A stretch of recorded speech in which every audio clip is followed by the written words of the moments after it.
In January 2026, the US national debt crossed $37 trillion. The interest payments alone now exceed the entire defense budget. And a dollar from 1913, the year the Federal Reserve was founded, buys about 3 cents of what it used to. That's not the first time a currency has traveled this road, and we already know how the story ends. History doesn't repeat, it patterns. This one is called the currency death spiral. Every unbacked currency follows the same 5 stages. None have escaped. Start in Rome, year 64 AD. Emperor Nero needs money. The treasury is empty, the fire damage is enormous, and raising taxes is politically impossible. So Nero does something quieter. He orders the silver denarius reduced from 100% silver to about 93%. Nobody notices. The coin still says denarius. It still spends like a denarius. By the reign of Marcus Aurelius, a century later, the silver content is down to 75%. By Caracalla, 50. By the year 270 AD, under Emperor Aurelian, the denarius contains roughly 5% silver. A 95% debasement spread across 230 years, so gradual that most Romans lived their entire lives without noticing their savings evaporate. Then came the crisis of the 3rd century. Prices in some provinces rose 1,000% in a single generation. Soldiers refused to be paid in denarii and demanded grain and gold instead. The empire didn't fall because of barbarians, it fell because nobody trusted the money anymore. The same thing happened 1,000 years later in China. The Tang dynasty invented paper money around the 9th century, the famous jiaozi, receipts for deposits of copper and silk. For 200 years it worked, a genuine monetary revolution. Then the Song court discovered they could print jiaozi without deposits to back them. By the late 12th century, paper money circulated at a fraction of its face value. Merchants in Sichuan kept 2 sets of prices, one for silver, one for paper. The Yuan dynasty under Kublai Khan tried again. Marco Polo described the Khan's paper money as alchemy, the ability to turn mulberry bark into gold. And for a few decades it held. Then came the wars, the construction projects, the grain subsidies. The Yuan court printed and printed and printed. By 1368, yuan paper was worthless. The dynasty collapsed the same year. Jump forward 400 years to Paris, 1789. The French revolutionary government seized Catholic church lands, roughly a quarter of all property in France, and issued paper notes called assignats, backed by the value of that land. The first issue worked. The second issue worked less well. By 1796, 45 billion assignats were in circulation against a land base that hadn't grown at all.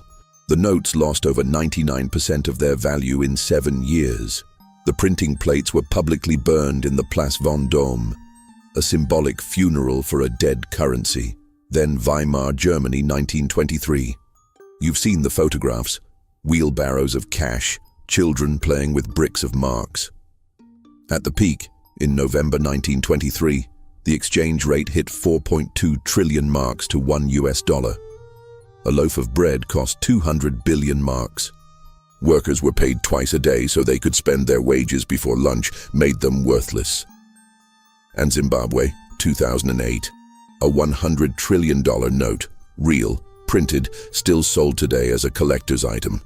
Peak inflation estimated at 89.7 sextillion%. That's a number with 22 zeros, 6 currencies, 6 civilizations, 6 different centuries, the exact same death. But the pattern didn't stop there. It can't stop. And once you see why, you'll understand what's happening in Washington right now. Here's the uncomfortable truth. The pattern isn't a historical accident.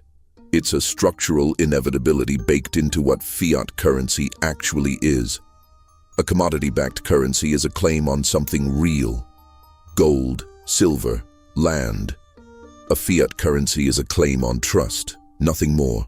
And trust has a problem that gold doesn't. It can be spent. Every government that issues its own currency faces the same incentive structure. Raising taxes costs politicians their jobs. Cutting spending costs them their jobs. But printing money, quietly, gradually, through central bank operations most voters don't understand, costs them almost nothing in the short term. The bill comes due decades later when someone else is in office. Economists call this the seigniorage trap. The sovereign profits from every new unit of currency created, but each new unit dilutes the value of every existing unit.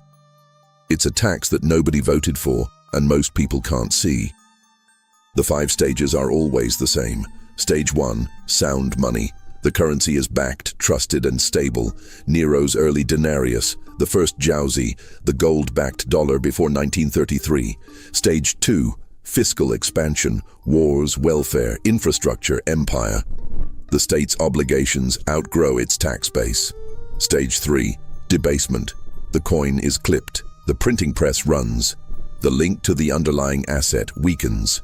Stage 4, loss of confidence. This is the silent phase. Foreign creditors start pricing in the decline. Savers move to gold, land, foreign currency. Domestic prices begin to lag behind the real money supply. Stage 5, repudiation. The currency either hyperinflates, gets officially replaced, or suffers a sudden devaluation. Weimar in 1923. The assignats in 1796. The Zimbabwean dollar in 2009. Here's the analogy that makes it click. A fiat currency is a battery. It stores the accumulated trust of the society that issued it. Every deficit discharges a little. Every quantitative easing program discharges a little more. The battery can last a long time, but it cannot be recharged without restoring backing. And no modern government has ever voluntarily done that. And that's where it gets uncomfortable. Look at where the US dollar sits on that curve today. Stage 1 ended in 1971 when Nixon closed the gold window. The dollar became pure fiat 55 years ago. Stage 2, fiscal expansion, has been continuous since. The national debt was $398 billion in 1971. As of early 2026, it has passed $37 trillion. That's a 93-fold increase against a GDP that grew only about 20-fold in the same period.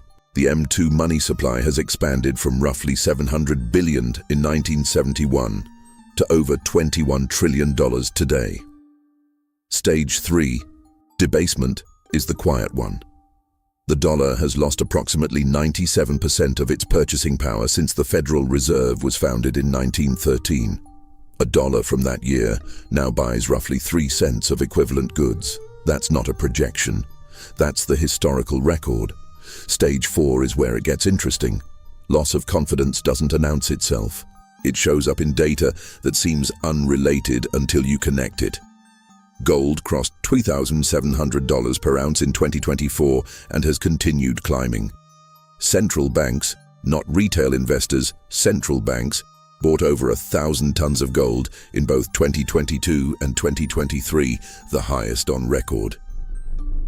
The BRICS bloc has expanded, with ongoing discussions of settlement mechanisms outside the dollar system. Saudi Arabia has, as of early 2026, reportedly accepted yuan for some oil sales. The first serious crack in the petrodollar system since 1974. The 10-year Treasury yield has stayed elevated despite Fed signals because buyers demand more compensation for holding long-dated dollar debt. Foreign holdings of treasuries, as a percentage of the total, have been declining since 2014. China's treasury holdings are down roughly 40% from their 2013 peak. None of this means collapse tomorrow. The dollar is still the world's reserve currency, roughly 58% of global reserves. But that number was 72% in 2001. The trend is not ambiguous. Here's the comparison that should concentrate the mind. The British pound held reserve status from 1815, the year of Waterloo, until the Bretton Woods system formalized the dollar's rise in 1944. 129 years. By 1971, the pound had been devalued multiple times and lost its global role. Britain didn't collapse. But the pound, measured against gold in 1815, had lost more than 99% of its value by the end of the 20th century. That's the optimistic scenario. Can the pattern be broken? The honest answer is, not by any fiat currency in recorded history. Everyone, without exception, has either died outright or been replaced. The sample size is over 600 dead fiat currencies, stretching back to the Yuan dynasty. But there is one partial exception worth naming. Switzerland, in the late 20th century, ran a currency that was legally required to hold 40% gold backing until 2000. The Swiss franc didn't escape inflation entirely, but it outperformed every other major currency of the era. The discipline was structural, not political. It worked because no politician could print their way out of a crisis. The lesson is narrow. Currencies don't escape the pattern through good intentions, economic theory, or technocratic skill. They escape it, partially, temporarily. Only when the printing press is physically, legally, constitutionally restrained. The United States dismantled its last such restraint in 1971. No currency has ever reinstated one voluntarily. Pattern confirmed. Every currency in history has followed the same path to collapse, and the dollar is showing familiar warning signs. Now, I want your take. If this pattern continues, what do you think actually triggers the breaking point, and how close are we? Tell me in the comments. I'll see you in the next one.